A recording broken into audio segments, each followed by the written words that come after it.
This is the Star Trek podcast on TV Podcast Industries, and we're talking about episode 3 of Star Trek Picard, The End is the Beginning.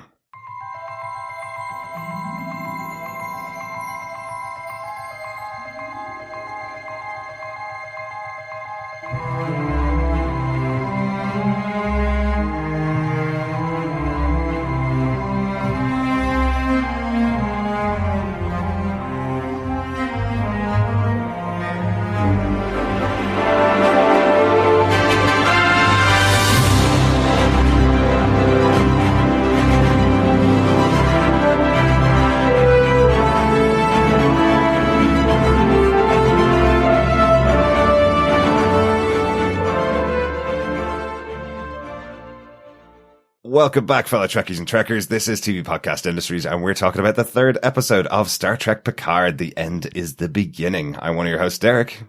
Hello there, fellow Trekkies and Trekkers. I'm one of your other hosts, John. And rounding out the group, I'm Chris. We have all three members of TV Podcast Industries in the same room recording a podcast for the first time in over 200 episodes. I checked it. It's true. It's more than 200 episodes since we sat in the same room. Isn't that mad? Yeah, it's pretty bad. But I do, that song, Reach Out and Touch Me, is so just ringing in my head at the moment. It's like, I can touch you. It's nice. Real. We truly exist. We're no longer virtual podcasters with each other. That's kind of cool. It is really weird. Mm-hmm. It's also weird that I've kind of asked to have the camera put on. It's kind of my safety net. We're not videoing it, unfortunately, though. We should be videoing it, because then we would have a full record of it, but our computer might crash, and we don't want that to happen, right? Yeah. No. But let's get into our normal discussion as we stare at each other at a camera in the same room. We will start off this podcast talking about feedback like we did last time, feedback for episode 2. We'll go through the feedback and then we'll go into our discussion on episode 3 after we've gone through all your feedback on the last couple of episodes. If you want to send in feedback on any of the episodes to us, just email us to feedback@tvpodcastindustries.com, or you can pop on over to our Facebook group at facebook.com/groups/tvpodcastindustries, and you can go on to our spoiler posts and leave your thoughts up there for each of the episodes that I put the spoiler posts up for. That makes sense? Yeah, I think that makes sense. Just. You're close. That was, yeah. It wasn't bad. It wasn't bad. Do make sure you subscribe to the podcast over on tvpodcastindustries.com, which is our website. It gives you links to our podcast anywhere that it's available. We do have a Picard podcast feed available just for Picard, but we have a feed available for all of our shows, or just the one for TV Podcast Industries, if you want to hear all 454 podcasts that we've done so far. Wow. And 454 is a palindrome, like today, because we're recording on the 2nd of February 2020, which is 02/02/2020, and 454 is also a palindrome. So it all makes sense, right? But we should have been recording at 2 a.m. this morning. It would have been so much better. Yeah. 02/02/02. Do you know, I feel like recording at 2 a.m. would never be better, would it? True. No, certainly not the 2 a.m. that's just gone. Oh, no, we were quite drunk, actually. Yes. It would have been a good podcast then, yeah. A pubcast is what it probably It is. would. Anyway. Oh, I should mention early up front, right, that we do have our pub quiz going on. If you haven't listened to the end of our previous episodes, we do have a pub quiz that John does in 10 Forward, where we give out one question each week about the episode that you've just watched, and the person that gives us the most answers by the end of the season, most correct answers, let's say, that's important. The most correct answers by the end of the season will win some Star Trek goodies at the end of the season. Yes, they will be beaming into your home via regular post. Via regular post. It'll take about 3.5 weeks to get there, but you'll get them, I promise. Yes, so make sure you don't miss any episodes of our series or the pub quiz by making sure you subscribe to our feed over on any Romulan or Federation podcast. And don't forget as well, to help keep the lights on, you can come over to patreon.com/TV Podcast Industries and just give us $1, give us €1, whatever you think to help keep the lights on. But if you don't have $1, don't worry, just spread the love by sharing the podcast. Exactly. Why not? Let's get into feedback, guys. First piece of feedback came over on Podbean.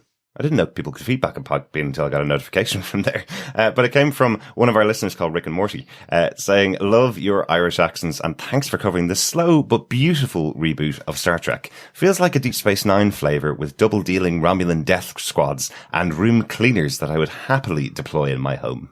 Absolutely. Don't deploy the Romulan death squads, though. Definitely not. Although you could get an acid wash, of course. That would definitely leave your home pretty clean, wouldn't it? Yeah, no, definitely. You may have no home afterwards. Yeah, there'll be no trace of your home at all.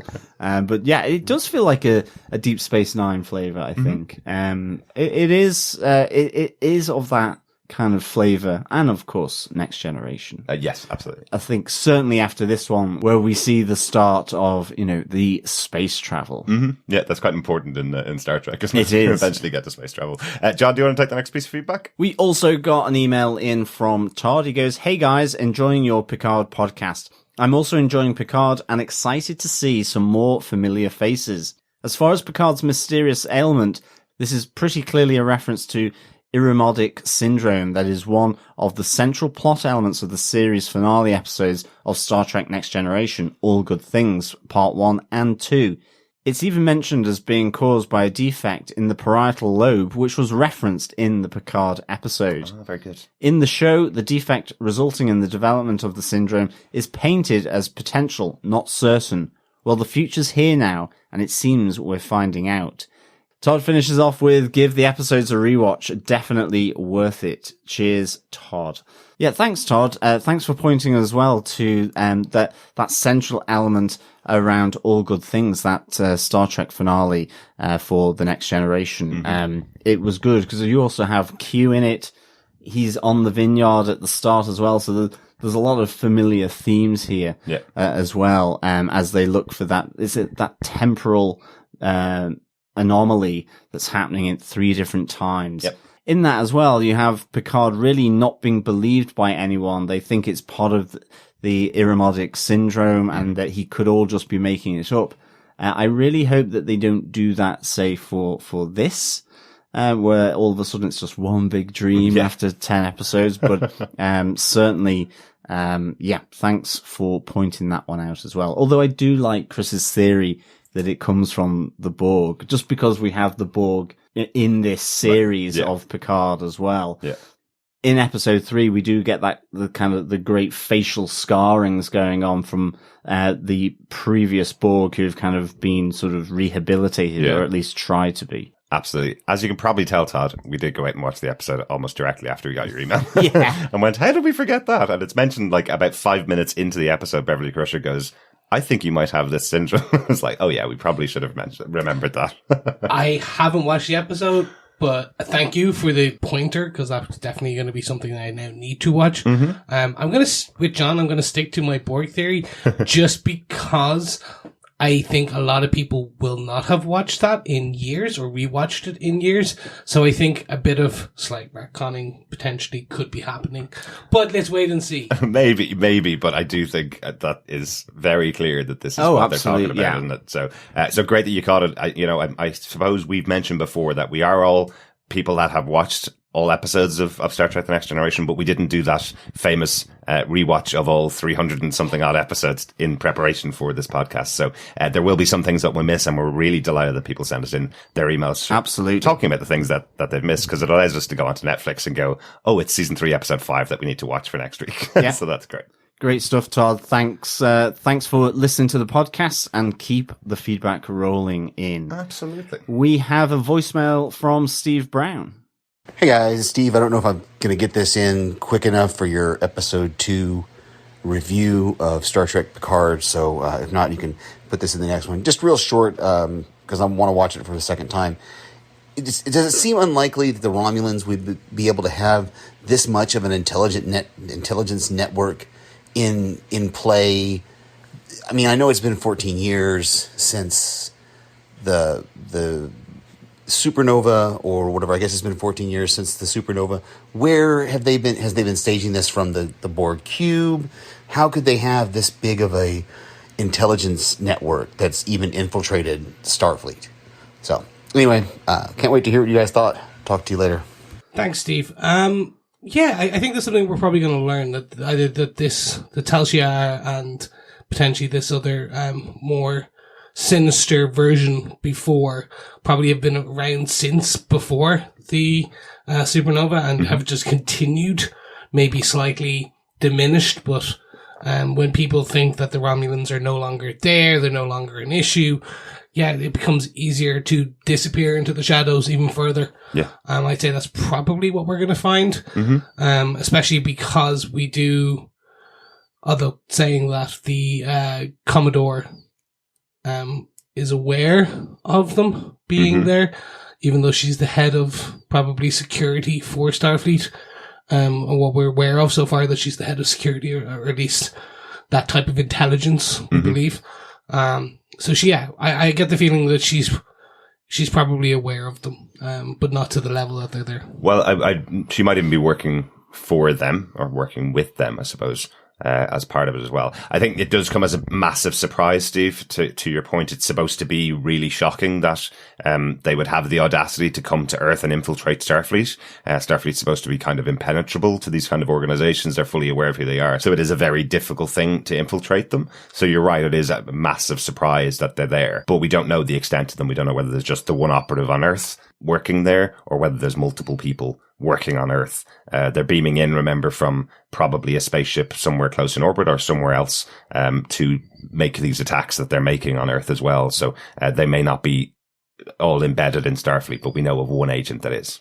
Yeah, I mean, it feels like that Cold War aspect of, the Soviet Union, Russia, Western Europe. So the idea of an espionage network is feasible for me. And I suppose if this is the Chowd Vash, it's not even the Tal Shiar, if they are even more secretive, and it seems as though secretive is every Romulan's middle name, then they're probably, even more embedded. And as well, I think, you get the sense from Raffi, certainly in this episode 3, that, even with the rogue synths and the attacks on Mars, that she feels that absolutely reeked of the Tal Shiar, that there was some Romulan involvement there, but also that there was some complicity from Starfleet as well, that maybe, again, that there are people within Starfleet with sympathetic leanings towards the Romulan Empire for whatever reason. And again, it feels more of that espionage type of thing from the 50s and 60s in the Cold War. Exactly. Yeah, really good feedback. Thanks again for your voicemail, Steve. Love hearing from you in the podcast. Brian Malosh of Talk Through Media sent us some feedback over on our Facebook group about our last podcast. He says, one thing to correct you guys on, Discovery famously used the F-bomb twice in Discovery Season 1, Episode 5, Choose Your Pain, when Tilly and Stamets used it in a scene. And I remember back in 2017 when that show did that, it got a lot of flack for that from many people who watched Discovery. Many people watched it with their kids, because there's kind of a history of people watching The Next Generation as a family. Many of those children who were introduced to Star Trek as kids are now parents and introducing their kids to Star Trek through something like Picard or something like Discovery. I'm really surprised they did it again here because of how controversial it was. It doesn't bother me, says Brian, because my kids only bark, meow, and lick themselves. You really need to ask your kids to stop licking themselves in public. Maybe teach them some language as well. Yeah. No, that's really interesting feedback, because we did all of us watched Discovery and really liked it as well, didn't we? And I must admit, I forgot, but I remember Tilly saying the F word in that TV show and going, Tilly can't curse. She's too cute. She's too normal and too cute to curse. Like, that seems amazing that she would do it. But I absolutely remember the scene the minute you said it to me. Yeah, the same. Actually, as soon as you brought it up, the one thing I think that no one jumped down my throat on this. All right. But the more I think about it, we can actually jump down your throat because you're in the same room as us. I know, this is really scary. Usually I have like a screen between us to stop anything. Distance to protect you. Yeah. But it's more, if we look at it as, say, the films these days, right? Okay, there is a quote unquote darkening of properties at the moment, gritty, realistic, things like that. As you go in towards a more mature, kind of I'm not talking like an 18s and R-rated, but as you go into 12s and 13s and 16s, those ratings, you are allowed one or two to make it realistic, to make it more. If everyone was shiny and happy and no one swore or no one, not even cursed, but like if there was no blood, like just injuries or like inferred injury, then it becomes off-centered of reality. Right. So I think by centering it, they're not going to turn. It's not going to be a Quentin Tarantino Star Trek, which apparently was coming, but at one point, but no longer, because then it would be nothing but cursing. But this is, I think, like 1, 2 here or there. Yeah. It just helps ground it a bit more. And I do understand that some Star Trek fans kind of like that aspect of Star Trek. The idea of sitting down with the kids and watching in the evening and it being quite serious sci-fi, but not grounded in reality and using language and having sex scenes in it and that kind of stuff is something that genuinely appeals to some elements of Star Trek fans. And I understand why there was a big kind of backlash with Discovery saying, this isn't the old Star Trek that you used to. It's still in the same universe, but it's not the Star Trek you used to, because they are in adult situations much more than going out and just traveling the galaxy kind of thing. And I think Picard is saying the same thing by using it this way. It's saying we're grounding this more in reality than in science fiction. It did have that wonderful line in episode 2, didn't it? Where Picard sees Dr. Alison Jurati reading a sci-fi novel and goes, sci-fi, I never understood that, which is a great little joke about Star Trek and about Picard, you know. So there is that kind of reference to it, and I like the fact that they're kind of making it more grounded, as you say, Chris, for this show, but it does feel that kind of does change the dynamic of what people would have watched it for back in the 80s in Star Trek Next Generation. I get that. Think of Doctor Who.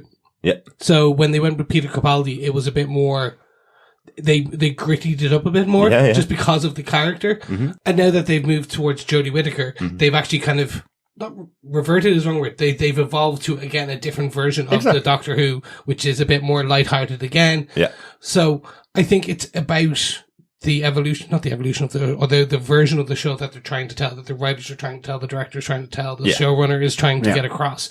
This is a bit more of a gritty, realistic Picard kind of, and this is the Picard for the Star Trek for the slightly older fan. Yeah. And I think there are shows then that probably do another Star Trek. There are more Star Trek shows out there at the moment in development, which probably may lean on more towards of the family friendly. Let's all sit down. Absolutely. And there's still 3 seasons of The Orville. So good. I'm not a massive fan. Oh, I so am. I've tried it and I've really tried, but yeah, it's not funny enough for me and it's not serious enough for me. It's that perfect in between. No, it's the both things. It's not serious enough, not funny enough. Anyway, back to Brian. He also says the brain defect is a condition that made Picard susceptible to aromatic syndrome, which he had in All Good Things. Now, that future was a possible future, but it did show that he was susceptible to it and a few other things when he went back to the present. So, once again, one of the little things that we had missed, the connection to All Good Things. Thanks very much for that, Brian. Yep, thanks, Brian. We also have some feedback from Bill Meeks, who says, I'm really enjoying it. It's fun to see Picard, a character we as an audience trust implicitly, to be so distrusted by those around him because they consider him a crazy old man who made some big mistakes. The show feels a little slow at times, but I think it'll pick up soon. Yep. Thank you, Bill. Yeah, I'm right there with you in terms of that, in terms of how we see Picard, and we'll see how it goes about you'll see my view on whether it's slower, not later. I think the show itself will definitely pick up. I think we're going into episode 3. You've probably seen episode 3 if you're listening to the podcast here, but I think that moment right at the end of this episode is telling you, right now, we're engaging. We've got all that setup out of the way. Off we go into our mission. So I think you're right, probably, Bill, that the show will probably pick up. But thanks so much. It's really good to hear some feedback in from you. Yeah, great to get some feedback from you, Bill.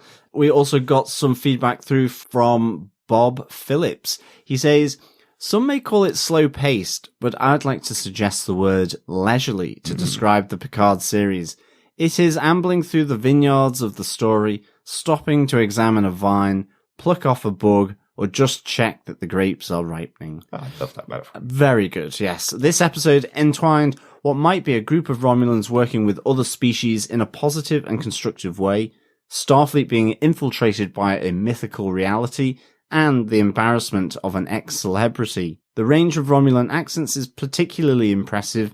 We've previously been used to all members of a race, now notably described as species, having the same sort of attitudes, often appearances and vocal style. It's far more reasonable to imagine that they have regional variation, like Earth still does, and that even Romulans can be hot. Crazy. Bob finishes with crazy theory alert. What if the Romulan siblings are actually deep undercover Data-style android twins, one of whom has been extensively surgically changed to go undercover in Starfleet? interesting, crazy theory, for sure there, Bob. I'm not too sure now, but certainly the fact that you can round her ears from pointy Romulan ears, I wonder how she does that. Extensions. No, but it lowers them. That's true. Because in this episode, we do see her with her Romulan ears. Yes. And it's like, I wonder if it's some kind of holographic projection, but I just have this sort of vision of a projector sort of just behind her earlobe, sort of projecting human ears rather than Romulan ears. Right. I like the idea that as well that Picard is, in a sense, leisurely. I think certainly just the fact that he is, 94, it kind of has to be. Again, not to give too much away of this episode, but he uses his walking stick to deadly effect in this episode. Yeah. And I think I like the fact that you've got the different styles and sort of regional variations within the other species, not just with Starfleet and Earth. Yeah, absolutely. And can I just say, as we did mention this off podcast, I think maybe Star Trek Picard feels slow in comparison to maybe something like The Boys or Watchmen or Good Omens or other shows that we've covered. But having watched now probably about 20 or so episodes of The Next Generation over the last couple of weeks, it's not leisurely or slow in comparison to The Next Generation. The Next Generation was a contemplative show, deliberately paced, where everybody was talking about what was going on and what their plan was going to be and how everybody felt about everything. And you would get moments of action within the episode.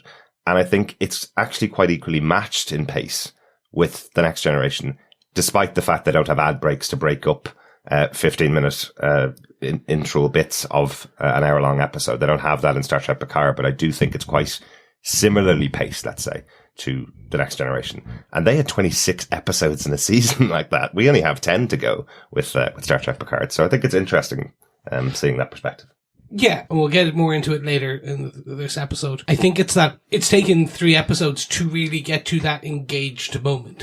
Get it? I get it. Because I think, but as you said, in other shows, in other properties, usually the max they'll do is 2. Because they're setting the plot. They just write, okay, let's give the hero or the protagonist his journey, point him in the right direction, and off we go. Yeah. Usually that's even in the first episode. Yeah. So, but this, it's taken 3 episodes. Yeah. It's taking its time. It's leisurely about it. I feel they'll need to, to really amp things up on the 4th. Right.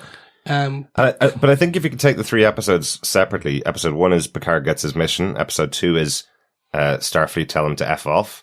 And episode 3 is he gets his crew together, and now it's off we go on the mission. So I know what you mean. And I suppose the one big difference between this and The Next Generation, just to make sure that I'm clear about what I'm saying, in The Next Generation, mostly an episode was self-contained. So while it was slow and deliberate, it was just one mission that they usually completed within the hour, or maybe in a big 2-part episode, which happened maybe once every couple of seasons.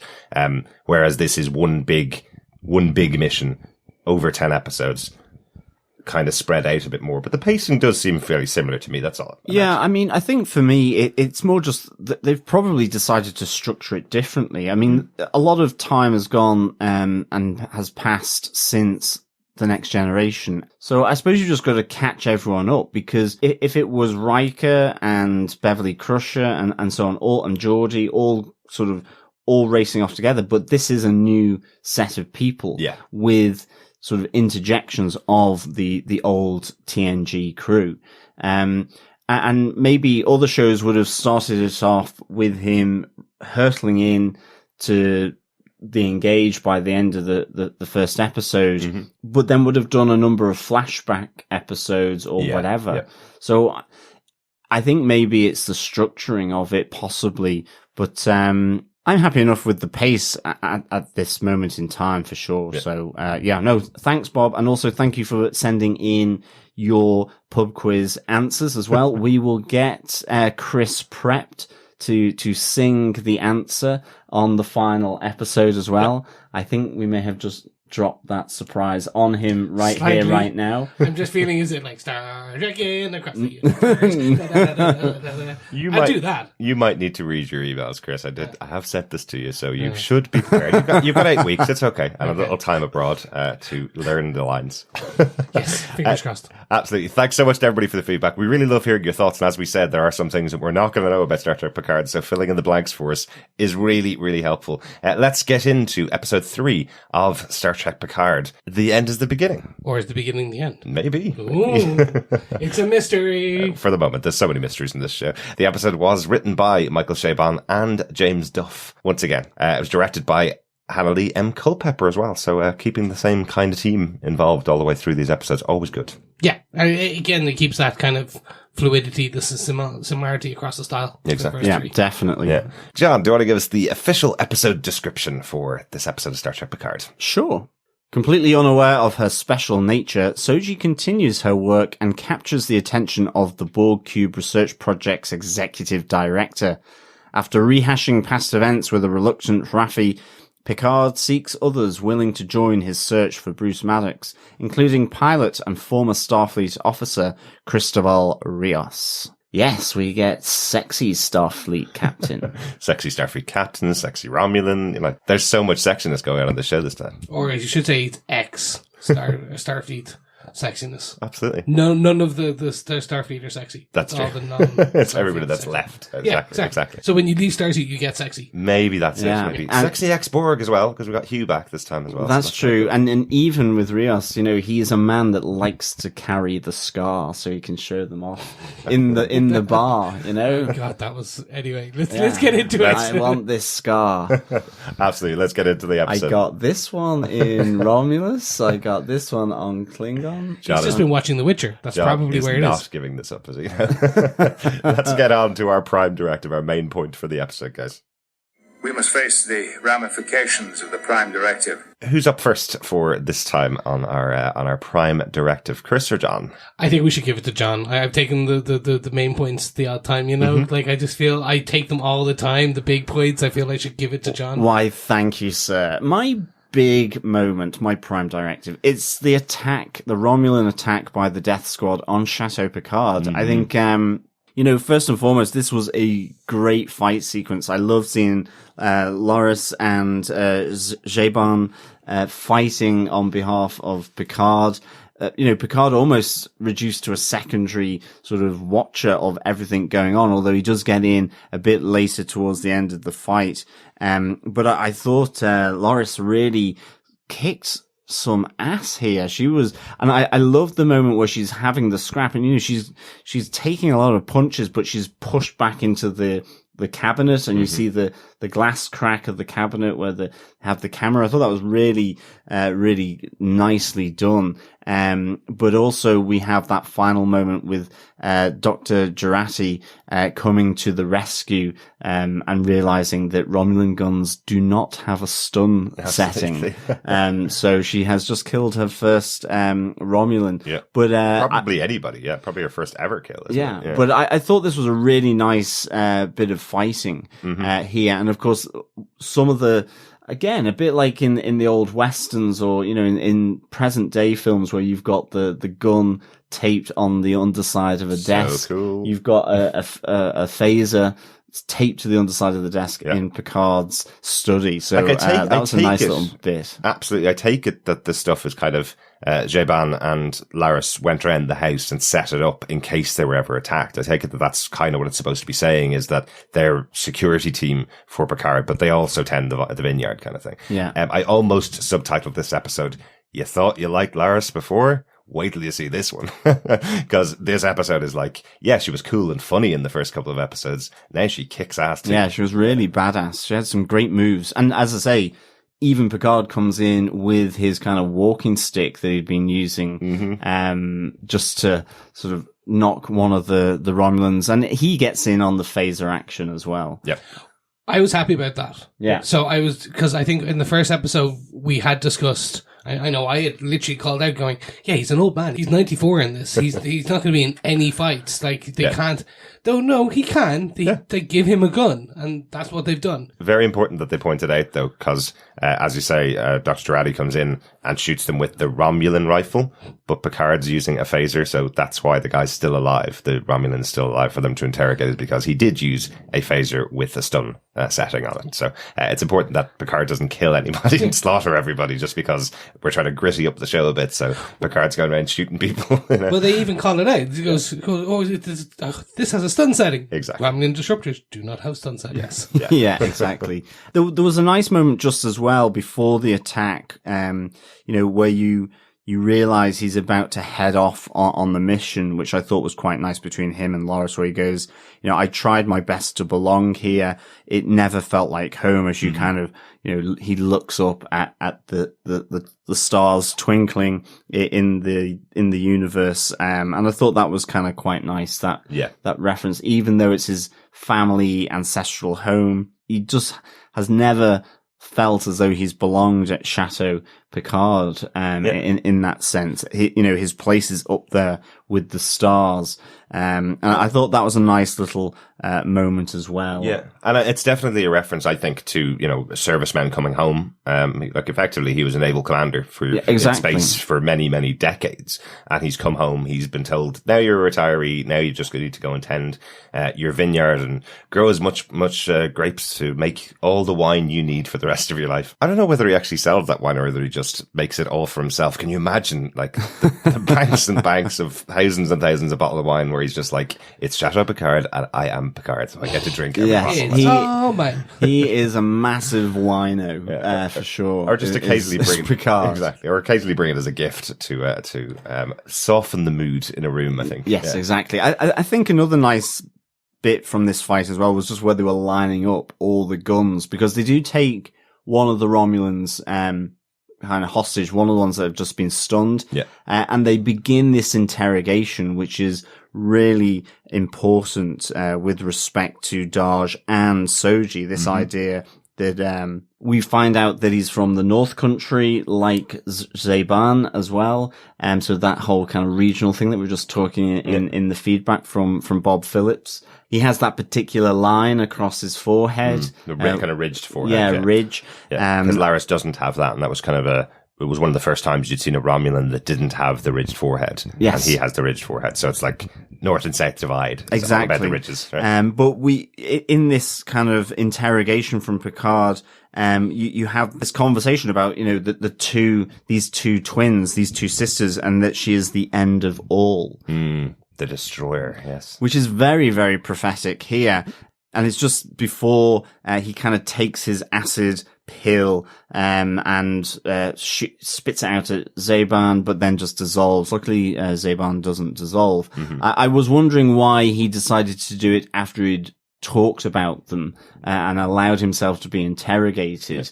It felt maybe it was a bit off that, but I think there was more information that he could have given up, though. Yeah, I think so. And I have to say, I think that scene is supposed to clarify what happened in episode 1. It's not like they only just made the scene, but the idea in episode 1 where everybody thought that guy's spitting acid, his acid is blood or whatever, this is much more definitive that he bites into a capsule. Yeah. It does something to his body and he spits out the acid, isn't it? It feels much more defined than that episode 1. So maybe it was just a filmmaking choice to say, if we show it twice and we show it this way, then that scene in episode 1 is clarified a bit more. Definitely. I think it's also that they're going to end up constantly having to, when next time they take a Romulan, a Chapas, they're going to go, okay, we have to take your tooth out because you have a cyanide capsule in there. Yeah. And it's a bit of a trope. I'm not going to lie. Like, it's in every spy film ever. Absolutely. The minions or the bad guys have a cyanide capsule in the back crown that they bite into. Yeah. The one thing is, this seemed, in my opinion, less potent than the one that was thrown at Dash. Yeah. Because Dash one, it was hit the disruptor and hit her. With her, it was a bit more like, she was like, she started like overheating, about to explode. Yeah. Well, it hit her bare skin, didn't it? Yeah. So her face was burning instantly, and then the disruptor exploded, killing her. Yes. Yeah. But Chabon was pretty quick off the mark to get the thing off. Yeah. Maybe as former Tal Shah, he kind of knows how quickly he's got to react. I think though, the thing, this interrogation bit in Chateau Picard, it just is a really nice connection with, I know, Chris's main point with what's going on the Borg ship with Soji, and with, I think the ex-Borg is a Romulan called Rhonda. But the connection of the interrogation here in Chateau Picard and the questioning that Soji's doing then on the Borg ship with Rhonda, I thought was really nicely done, just to kind of complete the full sort of jigsaw puzzle around it and the picture there. Yeah. Or the puzzle that she was doing on the table. Yes. Quite literally. Yes, exactly. quite literally, yes. That's your big moment, John? It is. Big point. So help me, Rhonda. Chris, do you want to take us on to your big point? Yes. So let's literally talk about that. My big point is Soji and Rhonda, and actually, that whole bit that's going on that throughout, not just the interrogation, but we'll call it that story path. Mm-hmm. Yeah. So we are learning more about Soji throughout this episode. Yeah. She's got skills. Yeah. So like, and she seems to have skills that she can call upon immediately. It felt a little bit Matrixy kind of. It's like, now I want to know karate. Click. I now can speak Romulan. I now can speak to everybody. Yeah, I really like that. One thing I'll call out now, and we can get to it later, but at the very end, when Rhonda is about to shoot everyone, Soji does the super fast bionic woman run. Ooh, kind of, yeah. Because it slows down time slightly. Yeah. Like or the camera style, similar to when Daj was doing her super fast run. Mm-hmm. So that will come back. I like that. I think that's going to be called out, and that basically potentially the ex-Borg handler who was with her, the director, will Hugh, yes, he will call it out, or it will come up on camera, because we do know that Narek was watching. Mm-hmm. So again, he already knows. Anyway, that will come back to bite. But I want to talk about Soji. I want to talk about what is going on with this the ex-Borg Romulans, because apparently what we're learning is that the reclamation of ex-Borg, XBs, is happening. There is a large number of them living on the ship. Yep. They are their own society now. They're being reintegrated to a degree. Yep. And they still live on the cube. They were basically, when the Borg cube was about to explode or be destroyed, it was cut off from the collective. Yes.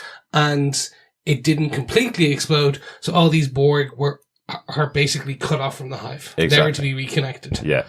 There was kind of a pretty brutal description of this type of thing the first time we saw Hugh in The Next Generation. It's very much that the Borg, when they feel that you're no longer of use to them, they'll just completely sever the connection and walk away. It's very much a very clinical way of dealing with with the members of the Borg collective. It's kind of like, well, we could probably salvage it, but that'd be a bit of a waste of time, so we'll just cut you off and walk away. So that's what this kind of group is like. But I think I really like this idea that the Romulans that are in the room are all slightly crazy. They're all slightly off-center. There's something wrong with them after being removed from the collective, because it feels like no other species that was in the collective had this happen to them. So why is it specifically Romulans? It says everybody in that room is a Romulan that has had this happen to them. But is that every Romulan who has become a Borg? Have they all experienced that, or is just some subsection of the Romulans that's experienced it? So that's certainly something we're going to see as the episodes go on. But I just thought it was a really interesting idea that one species can't be removed from the Borg completely. They create their own network after being removed. Even though they're no longer Borg, they can still communicate with each other with their own network that they've created. I think that's really interesting. I think this is where it's going to be interesting, because technically what they're saying is the reason Soji wanted to talk to Rhonda was that she was an anthropologist or historian regarding mythology in Romulan history around this singular collective, this idea of shared consciousness, and all of the XBs who are off-centered, who are slightly weird, are all, or crazy, are all the ex-Romulans who came from the only ship, and the only Romulans ever to be assimilated. Right. There you go. Yeah.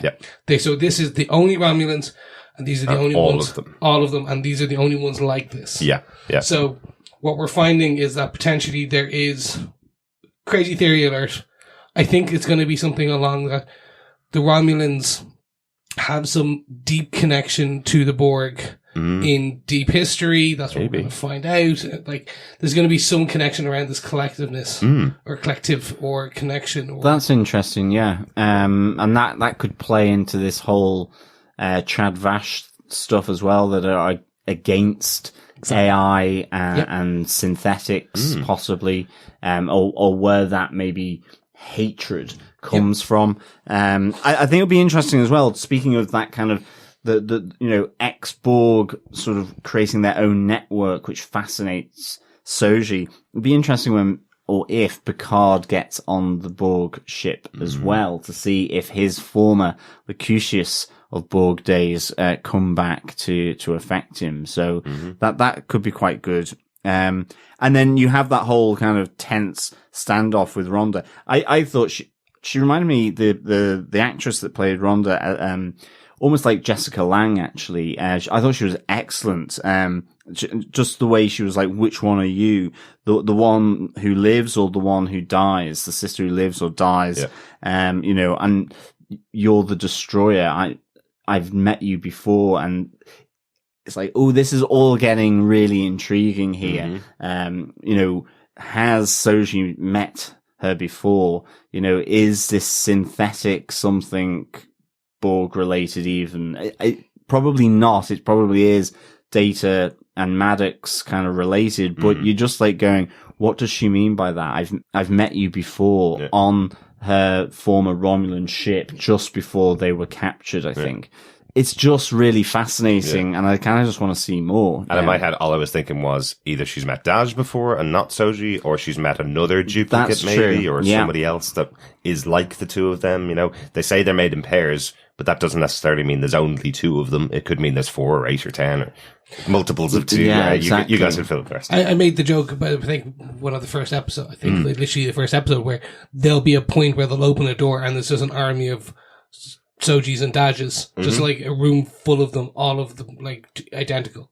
And do you think Issa Briones, the actress who plays them, do you think she gets paid for each appearance of her face on the show? Yeah, that would be cool. Residuals, literally. Exactly, like the actor that played F8 in episode 2. There was 20 of him on screen. Does he get an extra percentage because so many of them appear on screen? Yeah, but Rhonda gives her a name as well. She goes, "You are," and I'm probably not pronouncing this correctly at all. It's not up to scratch. I'm sorry. Come on. No, or is it a Borg name for this type of person of Soji? She says, "You are the Sai Schnib," or something like that. And probably not. No, it probably isn't. But because we were watching this on the screeners, then there were no subtitles. So only when episode 3 is out will I be able to actually see how to spell this. But she was given a name here, not Soji, at least. I get the feeling it's going to be like, remember the film Dune, where it was like Paul Atreides was called something. Yeah. He had the historic name, he had his real name, and then he had the name he takes, and it was like the mythology name is this thing, you're the destroyer, the creator, it's going to be something along those lines. Right. One thing I do want to kind of revert back to very quickly with Soji, and because we could talk about the XBs, and I think we'll actually talk a bit more about them later. But with Soji, again, we're getting this feeling that you made the joke about her being a bit like Neo from the Matrix. Oh, now I know this. Yeah. I don't think that she even cops that. No. Because we see her talk to her mother, quote unquote, again, and the mother, I'm pretty sure the mother's not real. Yeah, it's absolutely. a program, and that's her download or upload moment because it shuts her down, puts her to sleep. Yeah. But it was very much like a... It's what mothers do. Yeah, they kind of make you sleep. Yeah, you've had that phone call with your mom. Yeah, it's like, just get off the phone. Yeah, it's like, but it did seem not my mom. You guys have had the phone call with your mom. No, not with my mom. No, I'm joking. Sorry, Mrs. O'Neill. I swear he didn't say anything. I've never fallen asleep on the phone. I know what you mean. Like, there is that moment where she's saying, even, I didn't know anything about the Romulans. I didn't know about the fact that this was the last ever ship assimilated. I didn't know Romulan before walking into that room. If you told me 10 minutes ago that I was suddenly going to be able to speak all this language and I'm going to be able to understand everything that was happening there, I wouldn't understand why. It's reasonably obvious, but we might as well call it out. She doesn't know that she's synthetic, and that's coming across in here. She doesn't know that she's been built and has a computer inside her brain that's telling her what she needs to be told in whatever situation that she's in. And just in that phone call to the mother, this time seeing the phone call, you can tell the face is actually computer generated. It's not the usual Star Trek thing of a hologram of a human being projected. It is a CGI created face in this scene. Yeah. So that's on purpose. That is, she sees it and probably feels like she's seeing a human face, but it is a computer, I think. So I think you're right, Chris. There is no actual mother that looks like this. It's been embedded, and it is, and she does have her keywords to turn her into whatever she needs to know for the following day. But it's a really interesting scene. I love those moments with Soji on the Sleeper awakens. Exactly. Yeah. Exactly. Okay, so that's kind of rounds up my points on Soji. I know we'll discuss more. There is a lot more to talk. But Derek, what's your prime directive? I really like the flashback in this episode. Jean-Luc Picard's last desperate solution to continue the Romulan evacuation. I just really like seeing it on screen because we've speculated about what happened, and we saw the backstory in some of the comic books. We saw some things that were going on in Romulan space. We've heard little bits of dialogue here and there, but I really liked seeing Raffi and Jean-Luc together at the beginning of this episode, telling us what happened, effectively. He was trying to do exactly what Captain Jean-Luc Picard always used to do, which is he's trying to do everything to save lives, and Starfleet have turned on him. Starfleet are saying, absolutely not. And not only that, your plan's not workable. You can't do this. We're pulling out of space. We're getting rid of synthetics. All of the things that were massively important in Jean-Luc Picard's career have all come crashing down. And he says, accept my resignation or allow me to go on this mission. And they go, we'll accept your resignation. Yeah, it was that great moment where Raffi says, there must be some wild, desperate solution, this last gasp attempt. And he's kind of, I did that. It was, look, if you don't allow this or don't do this, I'll resign. And instead they took the resignation. That was this desperate, wild solution that he didn't think they would ever accept. And again, I'm really liking the fact that this, I suppose the legend of Picard, and again, he's being told no, I think is really, really good. And I must say, I love that. I love these flashbacks going back to 14 years ago. I suspect it won't happen on every episode, but just getting that context of this attack on Mars, and certainly then this relationship of Raffi and Jean-Luc Picard, because I think it links really nicely to the Vasquez Rocks, where Raffi's little kind of caravan is as well, and some of the differences or different choices that Jean-Luc makes in having those difficult conversations with Raffi. So I really like this, but we do hear that Raffi believes it sniffs, it smells, it reeks of Tal Shiar in terms of the attack on Mars. Yeah, absolutely. And this is the final part really of this moment. Picard's gone in to do this. Raffi thinks that he should absolutely have had this mission sanctioned and to go and save the Romulans. I like the fact that it ends off costing Raffi her job as well. That's the division between the two of them, effectively. He handed in or said he was going to retire if they didn't allow him to do the mission. So he loses his job, and because of that, she is also has her commission taken away as well. I think that's a really interesting piece. But she does mention, and it's just a quick line of dialogue there. We're going to talk about the other one, I think, in a second as well, John. But she mentions there that she feels that the plot on Mars was orchestrated by the Romulans, by the Tal Shiar. So that's a little bit more confirmation for some of the theories that we've had.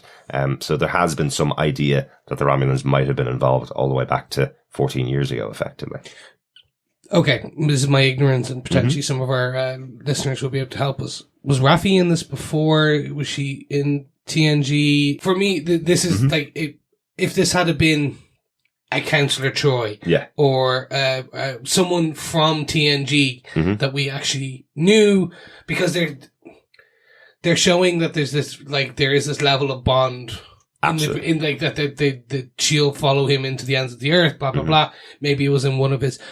It's a character I'm not aware of. It's a character I'm kind of like, okay, I get what you're doing. I know, just I need a bit more background depth, and I think we will get that potentially in the future. Definitely. But I was just wondering, was there a character, like, is she just like a one-off character that was shown on the Enterprise back in the original days, or was she in, not Voyager, but Deep Space Nine or something? No, the first appearance of Raffi Musiker, the character, is in the comic book prequel comics, the Star Trek Picard Countdown comics that we were talking about. There's not a huge amount of her in there. There's not a huge amount of extra information that you have about her. What we do know from the comic books is that she's the foremost authority in Starfleet on Romulans, which is why she works with Picard.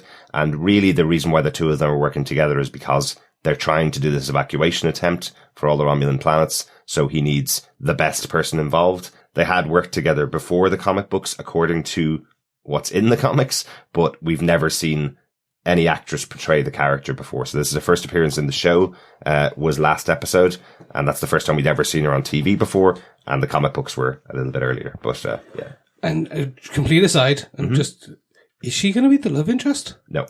No, okay. I would say no. I think it's much more of a, once Riker went off and became a captain of another ship, he needed a first officer. This became his next first officer. Okay. Yeah. Okay, because I'm still trying to figure out, are they even going to do a love interest or type of thing in this show? And if it is, then the only person I can think of is Raffi. Right. And I'm like, I don't know if they'll get this. I don't know. I don't think, but the history that we've already learned, and the 14 years, and now she's addicted to snakeskin, and everything. I'm like, yeah, I would be pulling the same face if there was a love interest with Picard. He's 94. Now, that's not to say that they can't, get down and so on, but get down, I don't know whether I want one episode where there's some kind of won't they? OAP extravaganza.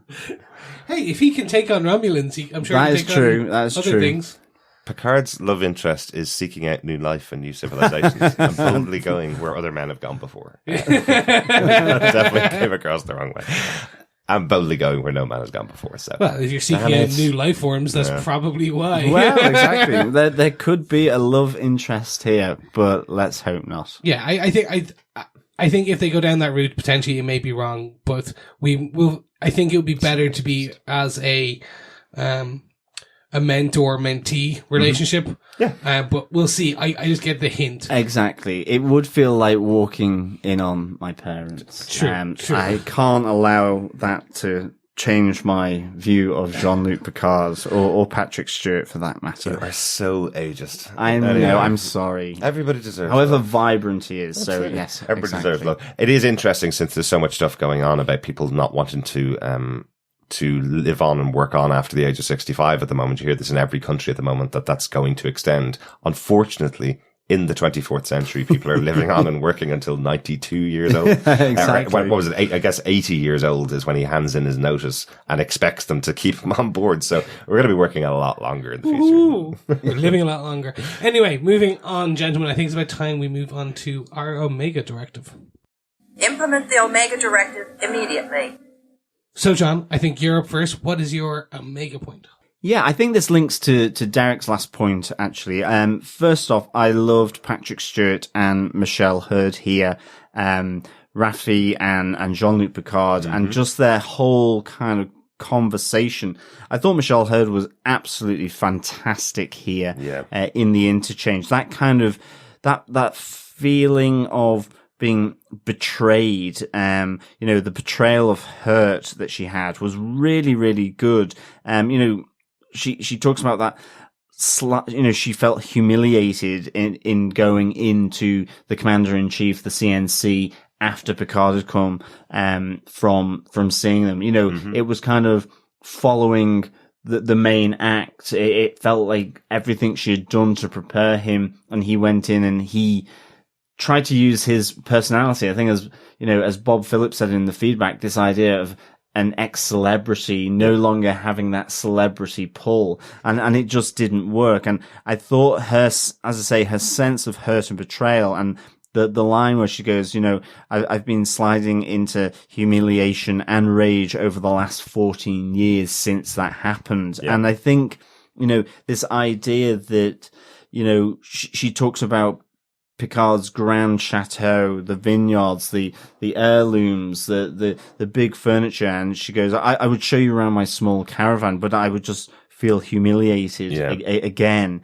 And to me, it's a great follow-on from the dressing down that Admiral Clancy gave to Picard in the last episode, in episode 2. He's having to eat some humble pie, and I think here is a heavy dose of humble pie from Raffi to Jean-Luc. And even just that moment where, she goes, but you never visited. Yeah. But you're coming here now wanting a pilot and a ship and Romulan expertise. Yeah. And, why didn't you even call? And you look at Picard in a different light, and I just found that really interesting, the emotional exchange and engagement between the two. Mm-hmm. And I think you pointed out, Derek, as well, the difference from 14 years ago is, as she goes in to see the CNC after the attack on Mars, he shouts Raffi, but stays seated on the chair. He doesn't go after her. Whereas here, as she kind of is saying, I'm not going to go down another rabbit hole with you, and leaves the caravan, to go off to her own thoughts effectively. He shouts at Raffi, and then goes after her to try and persuade her. And I thought this was really, really nice. And even that follow-up exchange later on, it is just really nice that she won't be going with him, or so we think at this moment in time. But or did we? Yeah, but she, she doesn't want to go down that rabbit hole. Yeah. But I'll get you a pilot. And then you have that great moment later on where she is trawling through all this stuff, and Jean-Luc calls her up, sends all the data on Bruce Maddox.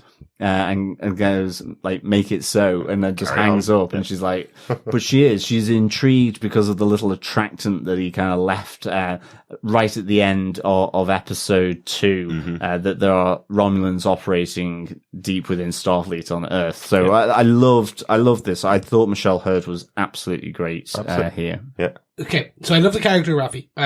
In terms of the Picard dressing down and stuff, I think this is great. I thought this was nice to see him eat the humble pie. Mm-hmm. The disagreement I had was, as you just mentioned, he then calls Raffi after doing this very much humble pie, like basically accepting and apologizing to her, going, yes, I shouldn't have done this. I shouldn't have, following her, which was great, because that scene where he was out of breath. Yeah. And he's like, wait, old man here, remember? I really enjoyed that. Yeah. Unfortunately, when he then calls her, he then slips directly back into Picard, Captain Picard, where he just, he's like, here's all the stuff, go do it.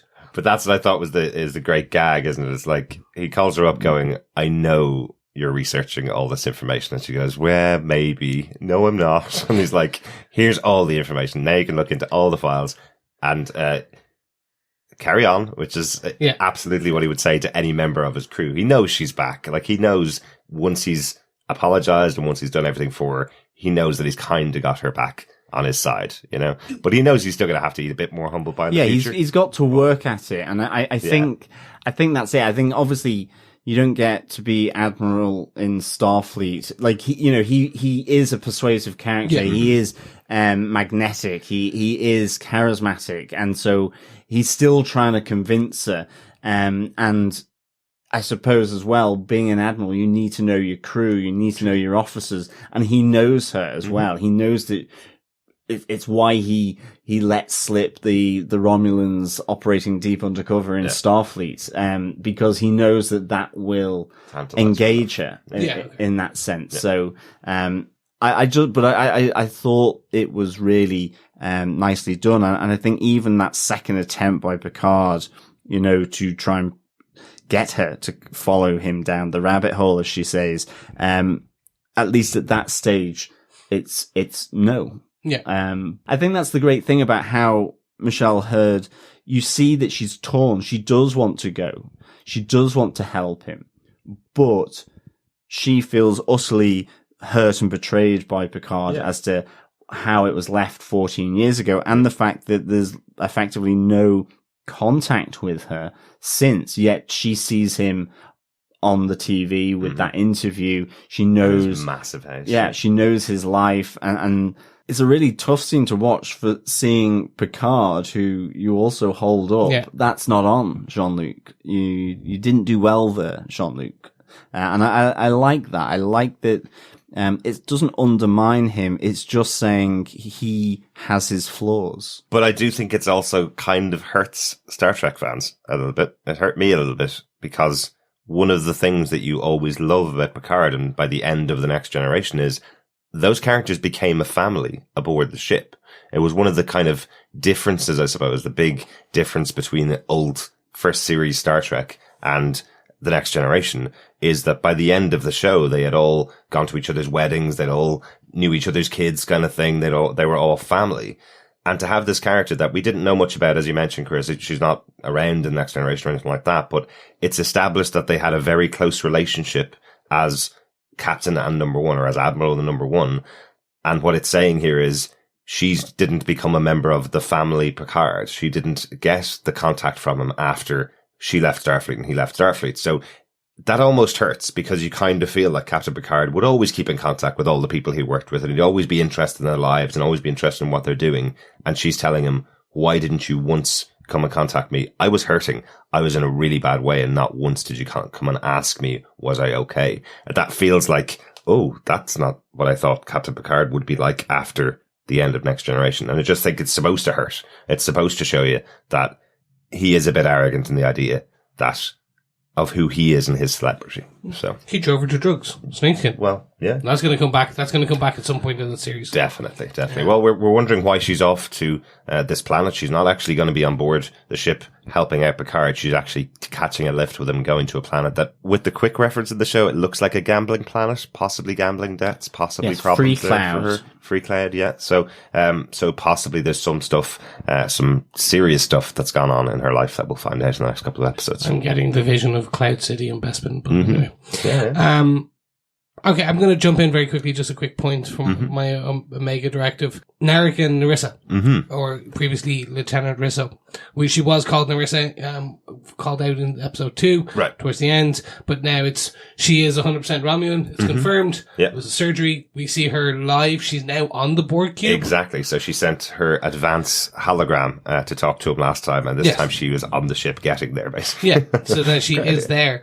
So Narek and Narissa, they are siblings. They are Tal Shiar. They are Shat Vash. I'm pretty sure they are Shat Vash. And these are going to be the two to watch. Absolutely. I think Narek will have a redemption at some point in this. Maybe. He will be the bad guy turned good towards the end. Okay. She will be the bad girl, bad woman that stays bad. Interesting, yeah. It's Narek's actually in love with Soji. Mm. Will basically turn on the Shat Vash to basically be with her. And Narissa basically is the antagonist. I didn't get any of that, but I understand why you might think that. Yes. I didn't think that was what was going to happen, especially when he turns around to Soji and says, I think I'm falling in love with you. I absolutely think that's another tactic of Narek to get the information out of her. I don't think there's any feeling on his side. I loved that conversation in episode 2, after we see the two of them waking up beside each other. I loved that conversation where she's going, is this supposed to be a secret or is it okay? And he's like, the former. He's kind of very straight down the line with her. Don't tell anybody we have a relationship because basically I'm trying to get information out of you and that's it. It's a honeypot. Yeah, absolutely. How did we get through the whole of episode 2 without mentioning that the character of Lieutenant Rizzo, who is now Narissa, is played by Peyton List from Gotham, John? Yes, exactly. We covered Gotham for 5 years. She was the third Poison Ivy on Gotham, got the character for the last 2 seasons of the show and did a great job on there. It's very difficult coming in to a role that's been played by 2 other actresses. Absolutely. And taking it over. And she played a great character of Poison Ivy on there. I really like her in this, though. I really like that you can tell the machinations that are going on in her mind as she's niggling at her younger brother, effectively going, you need to do this or else I'm probably going to kill you. Exactly. That's very much coming out. And she makes the point, make sure you don't fall in love with her. I get the feeling that's happened before or something. We're going to find out. Yeah. Like, that she had to kill his previous wife, woman, girlfriend, whatever. Right. And it's certainly going both ways as well, because I do like it when Narak leans in and he goes, "Your mistake," in respect to the death of Darj as well. Yeah. So yeah, they're siblings, but I suspect they're competitive. Yeah. I think so. I think so too. I'm just, again, also, this is the only chatfash that we know of so far. Like, we don't even know that they're chatfashing, by the way. True, yeah. We just know that they are Tal Shiar to a degree. Or we assume. Again, like, there's webs within webs within webs. It's not going to be that fun deciphering, trying to figure out what it is. Absolutely. But I think these two characters are going to be ones to watch. And I'm looking forward to finding out more about them. Exactly. Great fun, isn't it? It's kind of as we said, it's kind of like Sherlock Holmes Picard is traveling the universe. Is kind of cool. I like that. My Omega directive, my point in here, I just wanted to mention it because we have already kind of talked about it, but the return of Hugh. Huey. I love that you think that that's what he was called at any point. It was probably because you were watching it when you were about 10 years old. So he was called Huey to you. Nobody ever called him Huey. Well, he could have been part of the boys. Yeah, he's still Huey. Wee Huey. Yeah. But this is another kind of idea, I suppose, in the show that things aren't necessarily going as well for characters that you would have expected to go well. You know, the idea is of the Borg really that developed over the Next Generation was that they have assimilated multiple cultures into themselves, taking pieces of cultures, taking people from various species and put them into the Borg collective. And the idea throughout the show was occasionally you would be able to save a member of the Borg, bring them back to themselves, and eventually everything would be rosy for them, kind of thing. That was explored much more over on Star Trek Voyager with 7 of 9, another Borg that was reclaimed from the collective. But you see Hugh, a character that was released from the collective earlier on Next Generation. This character is effectively saying that from that point onwards, when he was released, nobody actually helps him out. Everybody looks at him as if he is still a member of the Borg. He's looked at as if he's still a member of the group that killed hundreds and hundreds of Starfleet officers and destroyed multiple nations. He's not allowed to kind of go back to being a regular human, which he was before he became Borg. So I really like that kind of position that they've put the character in. It shows some development. You know, it's not like he's living out in the farm with the wife and kids. You know, he says, really, even though he's no longer Borg, he can't really just assimilate back into normal life, which I just think is a nice touch on the character. Yeah, the XBs are becoming a thing unto themselves. And we also get the hints that they have formed a government of their own, that they're selling the Borg cube to the Romulans, that they're trading technology or reclaimed technology. Yeah. They've made this deal with the Romulan agency, or not agency, scientific type of thing, to bring other scientific agencies in. So we see some Vulcans, we see some humans, i.e. Soji. So yeah, it looks like the XBs are unto themselves now becoming a species. Of many different species. That's probably a very scary thing if they're selling the most advanced technology in the universe to the highest bidder, and one of those highest bidders is the Federation's greatest enemy, the Romulans, you know? Yeah. Probably not going to be a good idea. Like, I was surprised seeing Huey in the show at this moment, as this executive kind of director of the reclamation site, because it is a Romulan reclamation site. That's how it's described. Yeah. And so, is he being forced? So initially I was thinking, is he being forced to work for them? Like he's been captured because he is ex-Borg? But then when he said executive director, I was like, so he is kind of working for them. Yeah. But then I like the fact that, as you say, that it's kind of been pretty bad since he had broken away from the collective. And I like the fact that he just calls it out that, treated either as a commodity or as a threat. Yeah. And so maybe I wonder if there's some resentment towards the Federation for just leaving him, and so that's why he's here with the Romulans. That, I mean, nothing like that came out really explicitly to me in the episode, or maybe I just didn't sort of take that in, or I missed it. But I'm suspecting then if or when he does meet and see Picard, it may not necessarily be a happy ever after ending. Mm-hmm. Just a quick remembrance that just jogged my memory. Narek, when Soji is joking with Narek about if he wants to come with her to see the Borg and to see what she does, he'd have to get permission from the director. That's right. That would have been Hugh. Yes. And he goes, well, that's not a problem. Yeah. And I went, oh, because he's secretly the director. Mm-hmm. Maybe.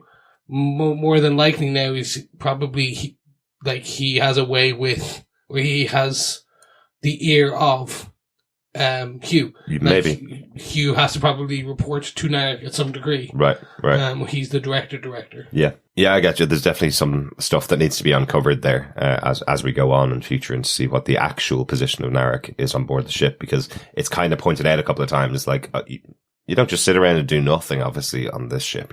This isn't like a holiday destination for him. He's doing something, and he's there for a reason, and it's not just to get the information out of Soji. So we'll see what it might be. Yeah. So I think that moves us on to our final points for this episode. Make it so, number one. Derek, do you want to take us off? Yeah, I'll go first with the final point for the episode. Just a small moment that I want to talk about really is just the introduction of the new Captain Rios, shirtless Captain Rios. Yeah, sexy Captain Rios. And his hologram. Hola. Yeah, it's something kind of important in the history, I suppose, of Star Trek, is having emergency holograms. There was a character who was on Voyager who was the emergency medical hologram, who was the only doctor they had available to them for that entire series, effectively. So that he became his own character, very much the Data of that series. Yes. Someone that was trying to self-realize, someone that's only supposed to be turned on for 10 or 15 minutes, but developed his own personality, effectively. And what we see here with the emergency medical hologram and the Irish, for some reason, emergency navigational hologram, they've both got personalities. They've both got quite intense personalities. So you feel like Captain Rios probably turns them on for very long periods, and maybe they're his only crewmates. Someone to run navigation, someone to take care of any kind of medical emergencies, and then him on his own. So I like what they told you about the state of Captain Rios's mind, or former Captain Rios, I suppose. He seems like he's someone that was in Starfleet. They're saying his former ship was completely scrubbed from Starfleet records. He mentions his former commander died right in front of him with his brains spread across the wall. So what is it that happened to Rios? Why was his captain killed in front of his face? And why was it scrubbed from Starfleet records? All great, interesting questions. But also, why is he surrounding himself with emergency holograms instead of actual people? Kind of cool. I got the feeling of, do you remember the film Multiplicity? Mm-hmm. Yeah, it's going to be something like that. I think we're going to end up, there's going to be more than just the EMH and the ENH. Yeah. There's going to be the emergency chef in the kitchen. Yeah, exactly. The emergency chef hologram and the emergency toilet cleaner hologram. And all that. I think we're going to get other ones. Maybe. Each with this kind of very unique, strong personality, different versions of Rios. Yeah. I think it's going to either have been an attack they went deep space undercover against the Romulan or the Borg. Yeah. It's going to be one of those two. Absolutely. So when Rios meets the Romulans or the Borg in that part, he'll have a big PTSD moment. Maybe. Kind of something along those lines. Yeah. Yeah. Now, it's a reasonably small ship, isn't it? This new ship. Yeah. Yeah. They do mention the name of the ship that he was second in command aboard that's been scrubbed from the Starfleet records. We tried catching whether the other ship was named, this ship that Picard's on, because I think it's going to be pretty important to know the name of the ship, at least. Yeah, I don't. Enterprise for all 7 seasons. Exactly. I don't think it was, but his previous ship was a heavy cruiser, the Even Magit or something like that. Right. We will know more when we have subtitles. Definitely. I like the fact, again, maybe another bit of bitterness towards Starfleet here from Rios. But I like it when Jean-Luc goes, I can recognize that you're Starfleet to the core. I can smell it off you. I thought that was nice. Yeah. And certainly, yes, I don't know whether chucking a glass of alcohol onto your wound is necessarily the best way to disinfect it. But nonetheless. It's always done. Another I know it show. is, yeah. Just one little touch that I like before we move on from this point. I love that moment where you see him, Captain Rios, you see him being tended to, and Picard walks aboard this brand new ship, looks at the captain's chair and walks off to sit in a navigation chair at the front. I love that he just kind of swerves away from the captain's chair. It's a lovely little touch that I didn't notice the first time I watched. I just watched the conversation between the two of them, but the second time you can really see him eyeing up the captain's chair and just moving past it to sit in a different position. I thought it was kind of a cool little touch. Until the end. Until the end, yes. He's off. Well, he's standing at the end, but he's probably going to be sitting off center. I'm going to jump in very quickly then. So towards the end, so we've been introduced to Captain Rios. We meet his crew of holograms. We basically end up with Picard and his crew, this ragtag group of kind of ex-Starfleeters that are going to be together and are going to form the crew of Picard. There's two notable exceptions on this. For me, why isn't Laris and Chabon part of this? Because they really showed their military worth in Chateau Picard, and why they need to be there because of their knowledge of the Romulans and everything, and their understanding. They have a discussion about it, about going. There's no decision really made because Laris does kind of go, well, you're being stupid going, even thinking about going. And Chabon's like, no, we need to be there. Right. And then the attack happens. Yep. And then it's just like, nope, I was fully expecting like Picard to basically beam up and then already be on the ship. Yeah. Or I thought all four of them were beaming up at that moment. Yeah. Yeah. And Agreed. I think leaving Laris behind, she's definitely one of my favorite characters on the show so far. Unfortunately, maybe they're just going to have to call into her. There is a kind of a drop line, but it's not enough to explain why they're there. You hear Chabon just before he's about to kill the Romulan that they're interrogating. You hear him say, effectively, we need to kill this guy because there's more on the way. So potentially they're there to make sure that poor little doggy number one, isn't left alone to chat at Picard. So they're security for number one, maybe. But it needed a little bit more of that line to explain, this is his land, this is his property, somebody needs to tend it and somebody needs to take care of it. But you don't leave two security officers of this kind of caliber behind. Yeah, exactly. I'm with you because I really wish they had gone along on this trip, and I'm hoping that maybe they will come later on. I think it's a missed opportunity if they don't, if they're kind of they're dropped in, called in, like if they're the Bosley or the kind of the actual Charlies of Picard's Angels, right? That we kind of just get them over on speaker when we need some exposition about the Chat Vash or the Romulans, etc. Yeah.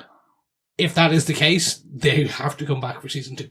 Yeah, they have to be pulled back in because, as you said, with 2 episodes out airing as we record this, people love these 2 characters. Absolutely. And I don't know if maybe the writers or the early screeners just didn't come across or whatever, but I feel this is a massive miss if they are not part of this group. Yeah, and just to round out the group, so to speak, then Raffi has turned up here to join them, but she is only going to go as far as Free Cloud. But also we get Dr. Jurati as well. And there's a little shadow of distrust hanging over her because we do see her meet with Commodore O, the Vulcan, the Commodore Vulcan from episode 2, who also was with Lieutenant Rizzo. Yeah, and a massively creepy entrance from Commander O. Yes, exactly. Staring. Absolutely. Like Dr. Jurati is listening to a classical piece. I don't know how long into that piece it is, but some can be hours long. Like, was Commodore O standing over her shoulder just waiting for her to finish like an hour-long piece on her headphones? Oh, I'll be over here until she turns around. Just waiting. She never does, and she's just like... But that's the thing. She doesn't even do that. She doesn't even cough to say, I'm here. She could have literally been standing there for hours. Exactly. Look over your shoulder. Come on. I mean, I can see why Dr. Jurati is there and why Picard would want her, and maybe she's done enough to convince him, but yes, again... Trust no one, as Mulder always used to say in the X-Files. Because I know we say that there was an assist from Jurati to come in behind the Romulan and kill the final Romulan who was about to kill them, but the timing's impeccable. Yep. And after only just meeting with Commodore O, you're kind of going, maybe throwing a little shade on that character that could be the Tilly of this series. She could be the really happy, excitable one that's out in space, finally realizing her life. But she could also be the hidden problem on the mission. So, Yeah. from a writing standpoint, I will say maybe Laris and Chabon aren't aboard this ship because we've already been introduced to them. We already know them. We already like those characters. We're now being introduced to 3 more characters that we need to get more detail out of, including Dr. Jurati. We know only a very small amount about her. We know almost nothing about Raffi, and we need to build that relationship. And we have this brand new captain, Captain Rios, who's only just introduced in this episode. So maybe they just felt having 5 brand new characters aboard the ship along with Picard might have been too much to kind of keep the balance of the show. So maybe they had to take some people out of the mix to just for a couple of episodes, maybe. Well, we've also got one notable exception so far for this whole, and we're 3 episodes in, which is we do know that Jerry Ryan, 7 of 9, is in the show. And is a big part of the show. So we have to assume she will be introduced in the next episode. Yeah. And will form part of this crew. Or sometime in the future and is up against this crew or up against Starfleet. You know, I'm wondering whether she's just on the side of Hugh and it's something in the interactions between Hugh and 7 of 9 are going to be quite interesting, I think. 2 people removed from the Borg Collective maybe had different experiences over time or maybe had the same experiences, but on the same side. So it'll be interesting to see how she plays in the series. But it will also be interesting if she's in 7 of 10, if she arrives in episode 7 of the 10 episodes of the season. Anyway, that's just a terribly bad joke. John, do you want to give us your final number 1 moment of this episode? Yes, my number 1 moment, and it is a small moment, is one word: engage. I have to say, yes, that was just great, having Jean-Luc Picard say the word as they blast off into space from the orbit of Earth. Loved it. Again, you can see why Patrick Stewart wanted the first 3 episodes to be done at the premiere, like was done in London that you attended, Derek, but it was done in LA. So you can imagine that being the final moment of those 3 episodes where it's like engage, and it's just like, yep. Just so good. Yeah, that is literally the only reason I think, like, why screeners only up to this were given to episode 3, because it is such a closing moment. Yeah, it's such an iconic moment because there's a bit of a joy as well in Picard's face when he's delivering that. You know, it's for everybody. You see Dr. Jurati even smile at it. Why would she know that the word engage is important to Star Trek fans? You know, why would she react that way? But it's such a powerful moment that you have this character, Patrick Stewart, on board the bridge of a new vessel, saying the word engage, going into that moment. Like we've been to conventions where we've seen episodes of TV shows with a room full of fans. I can only imagine what the reaction was in LA to this particular. It must moment. have been mental, just joy, tears. Yeah, and the other big part of this is they're actually now getting to space. Yeah, exactly. We're going into the star part of the Trek. Yes, exactly. Not Earth Trek. Star Trek. Yeah. It just, it's so weird that it's taken this long. I know it's just a strange thing. It's just so strange that it's taken 3 episodes. I think so, but I think, like I said in the first episode, I have enjoyed seeing a bit of Starfleet Federation Earth, to be honest. It's been really good. But of course, we always knew there was going to be the space moment. And so, it's come. And, looking forward to episode 4. So. Excellent. So, with that, I think it's time for something else. Isn't there something else you have to do? Any other points, Easter eggs, or comic connections that you noticed? Derek, you're up first. I think we mentioned most of the stuff that I had noted throughout the episode here. Just wanted to mention the ironically titled book that Captain Rios is reading is called The Tragic Sense of Life by Miguel de Unamuno. Apparently, this is one of the most famous books that's ever been written by a Spanish-speaking author. But it kind of does speak to where Captain Rios is. What I'd be intrigued in, he's surrounded himself by emergency holograms, all with his own face in this show. And what I'd be intrigued in is maybe as he gets better or as people kind of point out how weird it is that you have a crew looking exactly like you, maybe you need to change their faces to some of the default settings. We might get a Robert Picardo appearance from the doctor, the emergency medical hologram, as he cycles through some of the options available that don't look like him. I'm wondering if part of his psychological issue is kind of being shown here as him having some problems in his tragic life and surrounding himself with holograms that look exactly like himself. And someone may point out in the future, that's probably not a good idea. And maybe that'll lead to another Easter egg in future. How about that? Yeah, no, that'd be a good one. I've just got one, actually, and it's just something I noticed in the opening credits, because I went back to look at the Bruce Maddox episode from The Next Generation, were Measure of a Man. The Measure of a Man, yes, were some of the objects that Data is looking to take with him that have a sentimental value is this kind of hologram crystal that has Tasha Yar being projected from it. And that is also in the opening sequence, this kind of holographic crystal. It's kind of like the Crystal Maze dodecahedron final boss level in the Crystal Maze quiz, which for those of you who are not from UK or Ireland was a quiz show which is still running today. And in the US now as well. Yeah, it was great fun. But yeah, it's that kind of shape. Yeah. And I kind of had it in my head as like a holographic memory crystal. It's that kind of thing. A specific 3D photograph that he used to hold of Tasha Yar. So interesting that appears in the opening of the credits of the episode. Yes, exactly. Yep. Once again, I don't know what the Easter eggs are, but I know there are plenty of Easter eggs in the Borg part of the part of this episode. Yeah. So the Romulans being there.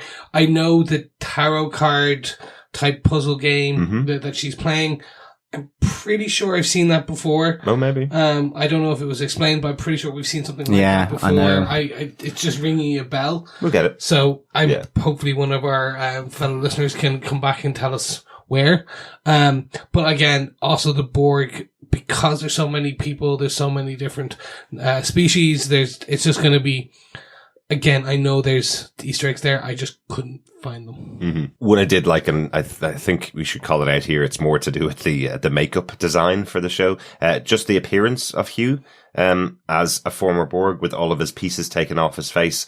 I have to say, if you put it side by side with an image of the character back from The Next Generation, the positioning of all of the pieces, on his face to replace what were implants from the Borg is so perfect. Like they really have done a great job of putting. It's fascinating. His eye was replaced as a Borg, and when they've removed this piece, they've given him the fake eye. So one eye is blue and one eye is natural. It just those kind of little touches. It's a fairly simple thing, but you have to give out some kind of praise for the work that they've done to make sure this all kind of lines up in the universe, which is great. Yeah, no, completely. Yeah. Let's go to some quick final thoughts of the episode. John, overall, what did you think of Star Trek Picard episode 3? I really liked it. I would give it 4 Romulan acid baths out of 5, or face peels, shall we say. I just really liked, Raffi and Picard in this. I loved the 14 years ago linking in with present day, in the show,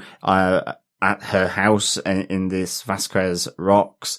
The whole sort of interconnection between the interrogation at Picard's house of the Romulan death squad guy, along with Soji and Rhonda's discussion where, there's this massive portent of doom and destruction coming from Soji and who she is and what she's doing. But of course, I think ultimately, I just love the fact that we have Engage at the end. And whilst I have enjoyed my time on Federation Earth, it is time to go out into the deep, dark, cold and vacuum of space with Jean-Luc at the helm, along with the new sexy Captain Rios, of course, as well. Shirtless sexy Captain with his wounds and all his conquests. I probably sort of bed notches or something like that. I don't know. But certainly, looking forward to this. As I say, a bit like with Chris, I just kind of wish that Laris and Zebon had, tagged along as well. Yeah. I think that would have been, really good, but I don't think they are over yet. No, I don't think that's the last. So let's see how they get reintegrated, shall we say. Telling you, another attack by the Romulans on Shadow Picard, and the two of them plus number 1 fight them off. It'll be awesome. My general thoughts on this episode, really enjoyed it, but this is the final setup episode that's needed to turn this series into the Star Trek Picard series, exactly as you guys are saying. You know, there needs to be stars, there needs to be a Trek. He's on the Trek now. Off we go with 7 episodes of them in space investigating this massive, interesting plot that's been set up really well in the first 3 episodes. But I'm kind of, at this point, I'm ready to go. I'm alongside this new crew. I want to see what they're all like, how they all work together, and how they get through this mystery in the rest of the episode. So a really good one. Overall, there's loads of great stuff that happened in this episode, but I'm now ready to go on board with them off into space. Yep. Very quickly from me, I think everyone's already kind of guessed. I think personally, my pacing, I was ready like 40 minutes ago, about 1 episode ago. I don't know. I'm still happy it's done. I'm happy what we got. I think I'm not complaining. I just believe potentially it could have been sped up slightly more because I want the star. I want the Trek. Yeah. I want the space. But now that we're there, I'm happy to see where it goes. I kind of raised my points about where we are getting with Narek, what was going to happen with why we don't have Laris. Potentially should be reintroduced further down the line. That's the main thing. Also, the thing to remember is that season 2 of this is already confirmed, and 3, they got a green light already. I think while episode 1 aired, or just after episode 1 aired, about concepting season 3. What could possibly happen in season 3. Yeah. So the thing to remember is that we've already got at least another 17 episodes of this show. So I'm happy to see where it goes from here. Yeah, exactly. I'm looking forward to episode 4. Cool. Excellent stuff. That kind of closes out our thoughts on episode 3 of Star Trek Picard. If you want to send us your thoughts, as I mentioned earlier on, just email us to feedback@tvpodcastindustries.com or join us over at our Facebook group. We love if you join us on the Facebook group over at facebook.com/groups/TV Podcast Industries. Come in, say hello. It's nice to have chats when we're not podcasting as well. If you want to hear your voice of the podcast, you can email us with your thoughts to feedback@tvpodcastindustries.com or go over to the website tvpodcastindustries.com and record up to 90 seconds of your thoughts after you've watched the episode. We really do love hearing from everybody that sends in their thoughts to us. We have one last piece of business. Off to 10 forward. Yes, the 10 forward pub quiz and the question for episode 3. Remember, send in your answers to feedback@tvpodcastindustries.com. Just tag it with the question or questions and pub quiz. Yeah. The Picard pub quiz. Grab yourself a Klingon Raktakjino, that Klingon coffee. Probably haven't pronounced that right. You can maybe sexy it up with a bit of the Rios liquor that he was chucking on his wounds as well. Spanish it up or Irish it up. Yeah, exactly. Or a bit of Tia Maria, so it's a Calypso Raktakjino. Nice. For sure, yes. But the question is, what year is the Chateau Picard vintage drank by Raffi and Jean-Luc as they dredge up the past? JL, as she calls it. Or JL, well. Yes, indeed. That's interesting, and there's a little Easter egg in that one as well. So have a look, check out what year it is, and you'll see the Easter egg pretty quickly as well. So yeah, excellent. So the question for this week is: what year is the Chateau Picard vintage drank by Raffi and Jean-Luc as they dredge up the past? Excellent. Thanks so much for joining us, fellow Trekkers and Trekkies. We'll be back next week with episode 4 of Star Trek Picard, but some slight changes from this point onwards. As we've mentioned, we got these 3 episodes as screeners, so we've been lucky enough to be able to record these episodes and have them ready and available as soon as the embargo lifts for the reviews. This is the last of those episodes, so it means we'll be able to watch the episodes just at the same time as everybody else. We'll record on either Friday or Saturdays usually, and we'll have the episodes out later than that. So probably Saturday or Sunday you'll hear our episode discussion for episode 4. But the good news is that means you're able to send in your feedback after you've seen the episode, and we'll discuss it immediately on the podcast. So yeah, make sure you send in your feedback as soon as you've watched the episode. Exactly. And remember, fellow Trekkers and Trekkies, support us any way you can. Share the love, share the podcast, rate us, leave a review, or you can head on over to patreon.com/TV Podcast Industries, where you can also support us over there. Yes, we'll be back next week. Gentlemen, I think it's time we say goodbye. Yes, thank you, fellow Trekkies and Trekkers. Again, a pleasure speaking with you. Remember, keep watching, keep listening, and engage. And if you can possibly record a podcast in the same room as you're at a podcast house, it's awesome. Yes. Thanks, Chris. Thanks for coming over. It's okay. Next time you're coming to me. Excellent. Bye, everybody. Bye. Make it so. Bye.